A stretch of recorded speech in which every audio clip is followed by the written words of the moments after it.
Hello everyone, this is Polash Babu Akhtab and welcome to my new mini blog. আমরা আজকে একটু বিকেলে বের হয়েছি ঘুরতে। আর আমার সাথে আছে আব্দুল্লাহ, দেখতেই পারতেছেন। তো আমরা দুজন মিলে একটু গ্রামের সাইডে আসছি ঘুরতে, মানে গ্রামের পরিবেশটা দেখার জন্য। আর আমরা এখন যাচ্ছি একটু জঙ্গলের দিকে, দেখি কই যাওয়া যায়। আপনারা সম্পূর্ণ ভিডিওটি দেখুন, ভালো লাগবে। আর বন্ধুরা, আমরা এই রাস্তাতে যাচ্ছিলাম, আশেপাশে একটা জিনিস খেয়াল করে দেখলাম, সেটা হচ্ছে এই বাড়িটা দেখতে পারতেছেন কতটা নির্জন একটা জায়গা, মানে পুরনো একটা ভুত্তরে বাড়ির মতো লাগছে। মানে এই জায়গায় মূলত একটা আড়া ছিল, জঙ্গল ছিল, ভয়ঙ্কর জায়গা। আর এর পাশেই আর কি বাড়িটা করানো হয়েছে।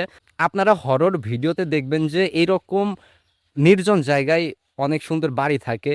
মূলত এইখানে আপনারা ঘুরতে পারে। আই ডোন্ট নো, আমি ফান করছি, তারপরেও জানি না। এই দেখেন আমরা কোন গভীরে চলে আসছি। এই জায়গাটা একদিন অনেক ভয়ঙ্কর ছিল, এখানে বাড়িও ছিল, মানে কবিরাজ বসবাস করত, বাট এখন আর দেখা যায় না। আর আমরা এখন এই নির্জন জায়গা দিয়ে যাচ্ছি, একটু সামনের দিকে ঘোরাঘুরি করতেছি। তো দেখতে পারতেছেন কত নির্জন জায়গা, আমরা দুইজন ছাড়া এই জায়গায় কোনো মানুষ নাই, মানে খুবই কম মানুষ আছে, হাতে গোনা দুই একজন দেখা যায় আবার যায় না। আপনারা একটু খেয়াল করেন, দেখতে পারতেছেন আমার এই পাশে নাই এবং আমার ডান পাশেও নাই, কোনো জায়গায় মানুষ নাই, এখানে শুধু আমরা দুইজন দেখতে পারতেছেন। মানে একটা নির্জন রাস্তা ধরতে গেলে। Action, action. রসিকা আমার মন বান্ধাইয়া পিঞ্জর কাইরাছে, এ রসিকা আমার। হ্যালো, হ্যাঁ বন্ধু, আচ্ছা এই যে আসতেছে, আমি একটু বাইরে আছি। আচ্ছা, কাট। আচ্ছা আচ্ছা, আরে বেটা 2 মিনিট দাঁড়া, আমি আসতেছি। এই সাইকেলটা তো সেই, এটা বেচলি তো তাও 5-6 হাজার টাকা ধবে।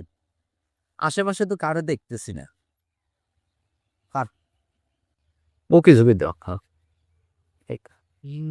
খারা কিছুর দরকার না, আমি ডাইরেক্ট বুঝি না। তুমি খালি তোমার কাজে কি আমরা ধরো না। ঠিক আছে না অ্যাকশন। ও ভাই, আপনি আইছেন, আমি তো খেয়ালই করি নাই। মূলত এই সাইকেলটা আমি দেখছিলাম, সাইকেলটা অনেক পুরাতন, তো আমার কাছে ভাল লাগছে, তাই একটু সেলফি তোলার জন্য আর কি, মানে উসপাস করতেছি যে কিভাবে সেলফি তোলা যায়। ভাই কিছু মনে করেন না। কাট।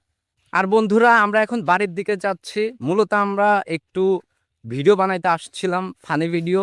তো আমাদের ভিডিও করা শেষ, এখন আমরা এই নির্জন রাস্তা দিয়ে যাচ্ছি, যেখানে একটা মানুষও নাই, অর্থাৎ নির্জন বেশি কিন্তু মানুষ কম। বাড়ি গদ্দরও আছে, তারপরে কেমন জায়গাটা ভুতরে মানে জায়গা মনে হচ্ছে, মানে আশেপাশে কোনো মানুষ নাই, কেমন একটা পরিস্থিতি, ভয়ঙ্কর ফিল হচ্ছে। তারপরে আমরা যাচ্ছি, আমরা ভয় পাই না, কেননা আমরা গ্রামে থাকি। আর গ্রামের মানুষদেরকে এরকম সিচুয়েশন পার করতে হয়, যার কারণে কোনো মানুষ ভয় পায় না। আর আমরা এইভাবেই আর কি চলাচল করি। মূলত আমাদের গ্রামে আর কি এইভাবেই ভয়ঙ্কর অবস্থায় থাকে, তারপরে আমরা এইভাবে চলি, কি আর